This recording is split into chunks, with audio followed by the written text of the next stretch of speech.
कौन कौन बोलना रहता है?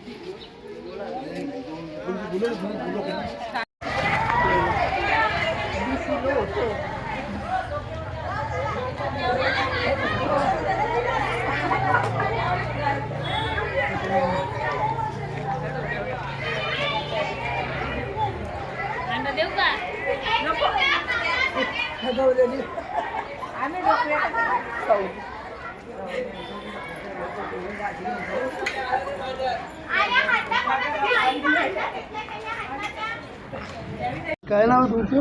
वर्षा नरेश कोणकर. काय सांगाल, काय नेमकं गावामध्ये किती लोकसंख्या आहे, कधीपासून त्रास आहे, काय नेमकं त्रास? लोकसंख्या तर भरपूर आहे. धाकटेशाड गाव आहे, पूर्ण मोठा शहरच आहे एक प्रकारे बोललं तर.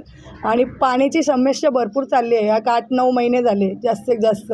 आणि रात्रीच्या वेळेत पाणी येतो 3 ते 4, जेव्हा लाईन लावायला लागतं प्रत्येकाला पाण्याची. आणि आमचा नंबर येतोपर्यंत पाणी निघून जातो. म्हणजे 1 तास कमसे कम 1 तास पाणी असतं. तर एक नळावरती 10 बायकांचं पण पाणी होत नाही प्रत्येकी. आणि सकाळी पहाटे 10ला सोडतं, 10 ते 11. ते पण पाणी प्रेशरनी नसतं, कमी दाबाने सोडला जातो पाणी. आम्हाला फक्त सकाळी प्रेशरनी 2-3 घंटे, संध्याकाळी 2 घंटे आम्हाला कंपल्सरी पाणी पाहिजेच.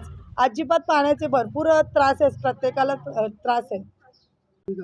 भूमिका आम्ही वडवली वार्डामध्ये पण गेलेलो पाण्याच्या समस्या घेऊन. 2-3 वेळा आम्ही महिला मंडळ आमचा मोर्चा पण होऊन गेलेला आहे वडवलीमध्ये. सगळ्या साहेबांना पण रिक्वेस्ट करून झालेला आहे आमचा, पण काय रिप्लाय कोणाचाच नाही. तो सांगतो मी येतो, आज भेटतो, उद्या भेट. आज शनिवारी गेलेलो, काय आम्ही शुक्रवारी, तो आम्ही सोमवारी भेटतो बोलतोय ना. काय साहेबांचा पण आता नाही का पत्ता नाही कोणचा.